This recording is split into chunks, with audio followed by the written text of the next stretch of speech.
Bonjour à tous et bienvenue au Vendredi horticole du 15 janvier 2021. Je me présente, Christine Villeneuve, je suis agronome au MAPAC en Montérégie-Ouest. La conférence à laquelle vous allez assister s'intitule Automatiser la production maraîchère.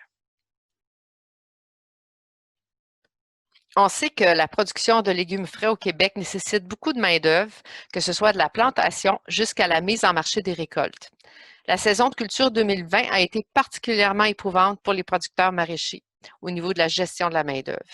L'épisode du coronavirus a mis en lumière la vulnérabilité du secteur maraîcher face aux ressources humaines et les besoins grandissants pour automatiser ou robotiser la production.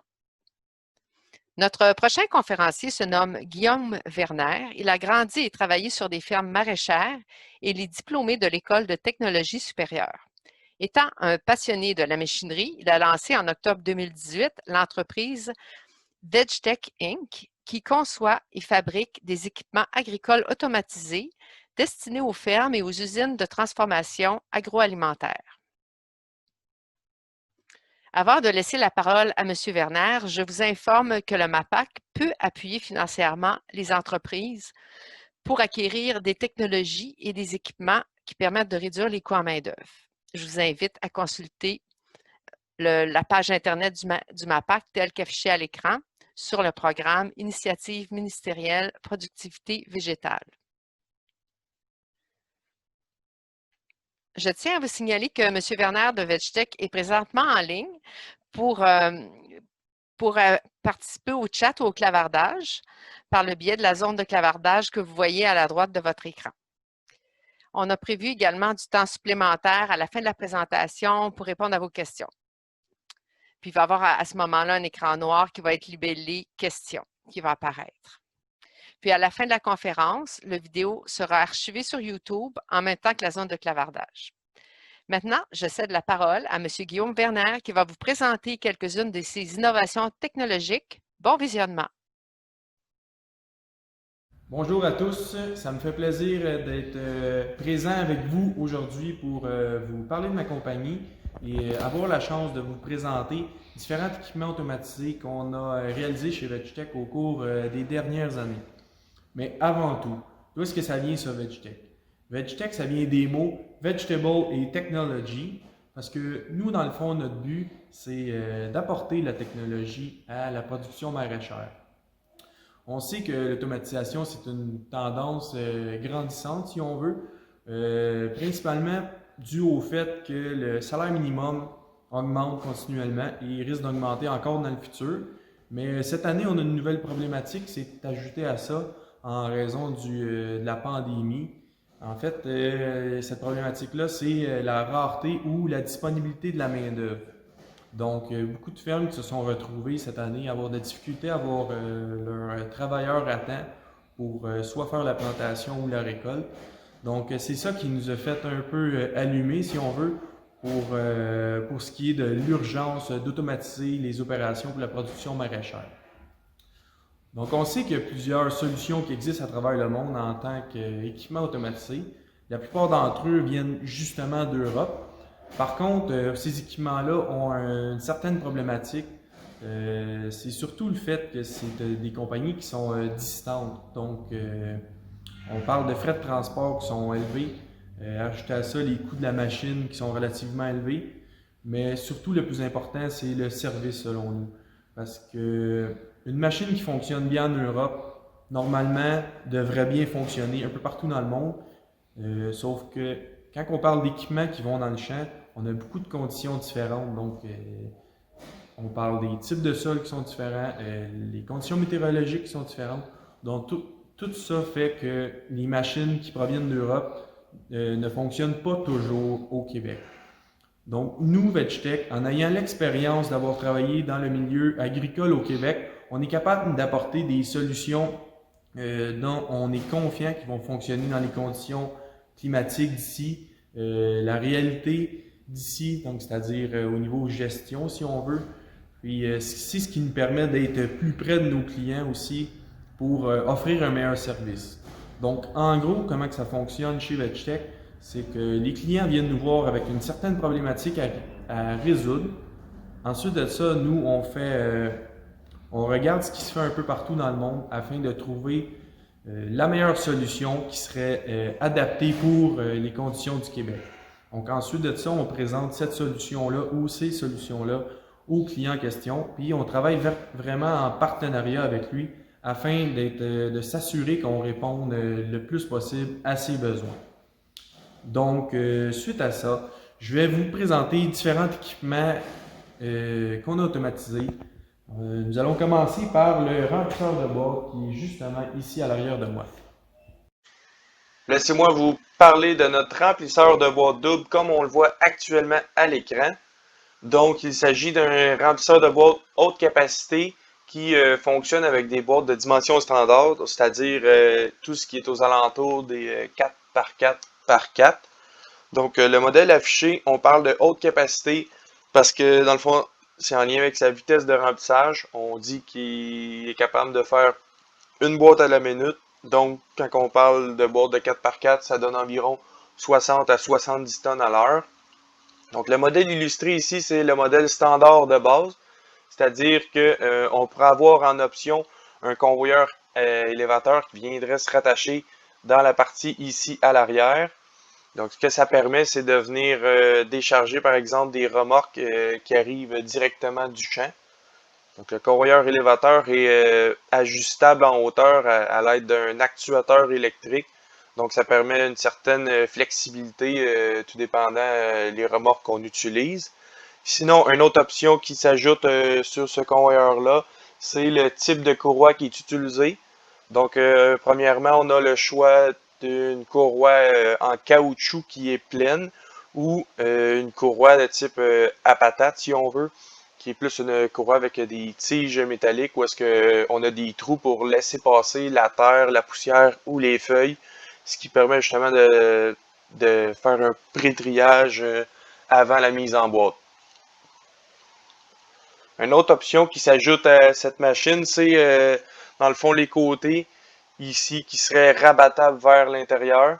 Donc de chaque côté, on viendrait replier si on veut la base, ce qui permettrait de passer de 18 pieds comme on le voit actuellement à 13 pieds et demi.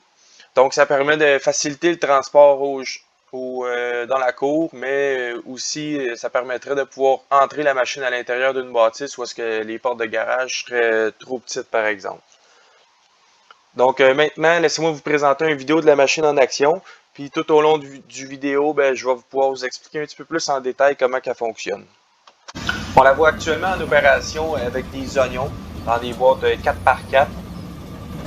Donc notre concept unique à 3 boîtes permet de réduire dans le fond le nombre d'opérations nécessaires par les opérateurs de chariot élévateur. Donc normalement, on pourrait avoir seulement un opérateur qui vient alimenter la machine, puisqu'il peut venir porter la boîte vide au centre et repartir immédiatement avec une boîte pleine qui est soit à droite ou soit à gauche. Parce qu'en fait, normalement, les remplisseurs de boîtes doubles, où est-ce qu'on a 2 boîtes, on doit premièrement retirer les boîtes pleines pour ensuite venir porter la boîte vide. Donc en mettant justement la boîte au centre de la machine, une fois que l'espace est disponible, va faire déplacer la boîte jusqu'à sa position finale. Une fois en place, on a le convoyeur qui vient s'incliner dans la boîte de façon à réduire la hauteur de chute. Puis, encore une fois, je ne sais pas si vous avez remarqué, mais on utilise des actuateurs électriques pour faire baisser et relever les convoyeurs. Donc, c'est important de mentionner que la machine fonctionne de façon entièrement électrique avec une alimentation standard. Donc, on parle de 240 volts de simple phase triphasé ou du 600 volts triphasé. Donc, une fois que le remplissage est commencé, le convoyeur vient se relever de façon automatique à l'aide d'un capteur qui est ajustable en hauteur. Donc, ça permettrait de venir, dans le fond, faire varier le remplissage de la boîte. Puis, on utilise un convoyeur qui a la même dimension que la boîte. Fait que ça l'évite de venir créer un petit bouton au centre où est-ce qu'on aurait besoin de venir replacer les légumes pour que la boîte soit remplie complètement. Donc, une fois que le remplissage est terminé d'un côté, la machine change de direction automatiquement pour commencer le remplissage dans l'autre boîte. Donc, le modèle qu'on voit actuellement, c'est le modèle avec l'option du convoyeur élévateur avec la courroie de type à patate. Et on voit également les petites pentures juste ici qui permettent de venir replier les côtés. Maintenant, laissez-moi vous parler de notre pull pipe qui est en fait une autre machine qu'on a conçue qui en fait a fonction est de venir tirer les tuyaux d'irrigation au champ. Habituellement, l'opération de ramassage ou d'installation de tuyaux se fait par une équipe de 3 à 5 personnes selon les fermes, si on veut, ou selon le type de tuyau installé.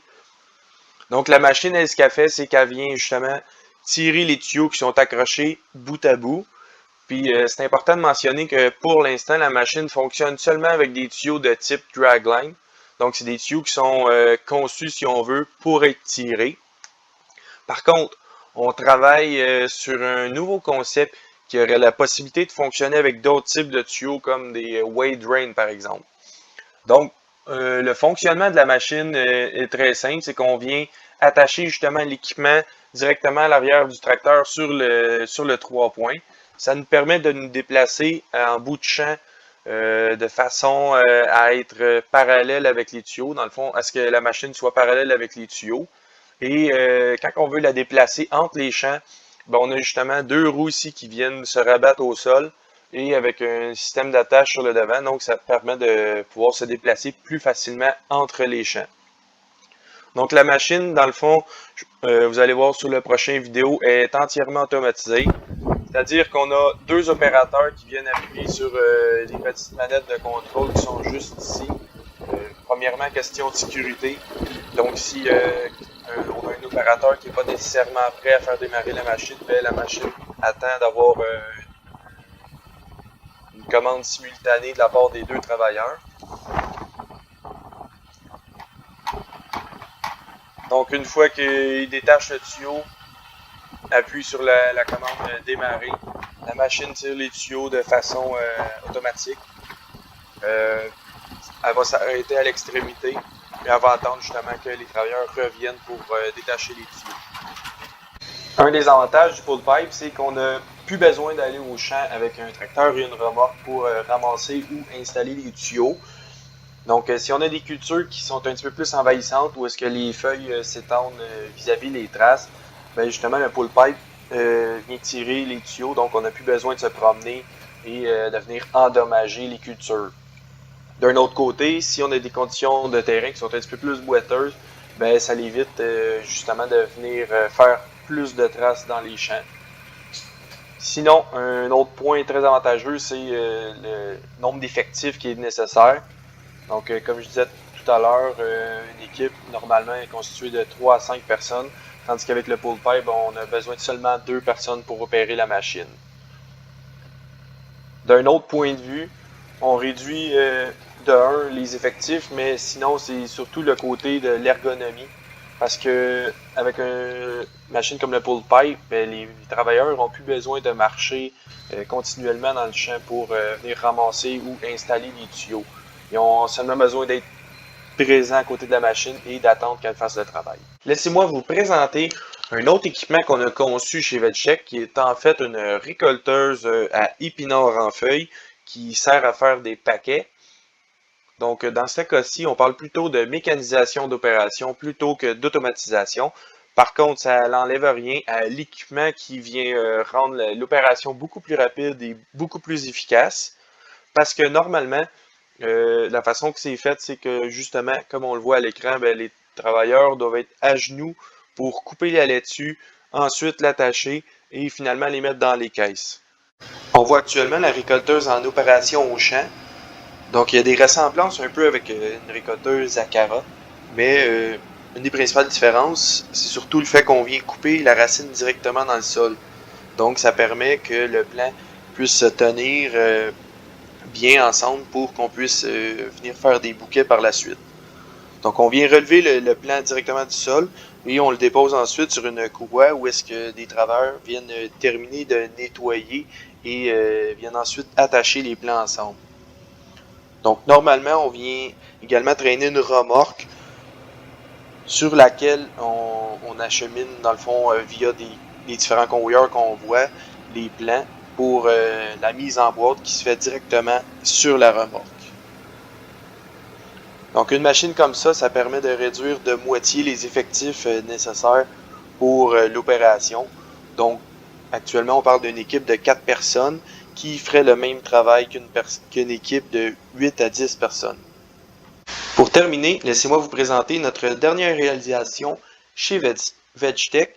Il s'agit d'une avancée technologique importante au niveau de la transplantation des légumes au champ. Habituellement, la transplantation se fait comme on peut le voir sur les vidéos. Donc, on a une personne par rangée qui vient chercher les plants dans les cabarets pour ensuite les insérer dans le tourniquet. Notre concept est relativement simple, si on veut, puisque c'est des unités individuelles qui viennent s'installer sur ou à l'arrière d'un transplanteur déjà existant. Donc, un des avantages, justement, c'est que ça vient convertir un transplanteur conventionnel à un transplanteur automatisé. Donc, de cette façon, ça nous permet de nous concentrer simplement sur la manipulation des plants sans nécessairement devoir toucher à la mise au sol des plants. Donc, ça évite justement d'avoir certaines surprises ou certains problèmes en lien avec la mise au sol. Si on regarde justement toutes les solutions qui sont présentement offertes en termes de transplanteurs automatisés, on nous propose souvent la machine en entier, ce qui pourrait justement causer des problèmes une fois rendu dans les champs du Québec. Deuxième avantage, c'est que c'est un système qui est modulaire, c'est-à-dire qu'on peut installer simplement une unité à la fois. Donc, ça nous permet d'investir progressivement dans une machine automatisée. Donc, c'est rassurant des fois pour les clients s'ils n'ont pas besoin d'investir de grandes sommes avant d'avoir testé la technologie. Donc, un autre avantage par rapport à ça, c'est qu'on peut retirer l'unité en cas de problème. Donc, si jamais on a un problème ou un défaut avec un moteur ou un cylindre pneumatique, on peut simplement retirer l'unité, réinstaller le banc pour pouvoir continuer à travailler sans nécessairement arrêter toute la machine au complet. Finalement, notre objectif, c'est de pouvoir travailler avec différents types de cabarets et différents types de plants sans avoir à faire des modifications trop grosses ou pour que ça prenne trop de temps. Donc, notre concept devrait être commercialisé d'ici à l'été prochain et plusieurs vidéos suivront sous peu via nos réseaux sociaux ou sur notre page Internet. Donc, merci d'avoir été à l'écoute. J'imagine que vous avez plusieurs questions concernant les produits qui ont été affichés ou concernant certains produits qui pourraient être développés pour vous. N'hésitez pas à me contacter. Vous pouvez simplement prendre en photo le petit code QR qu'on voit à l'écran ou noter les informations de ma fiche de contact. Merci.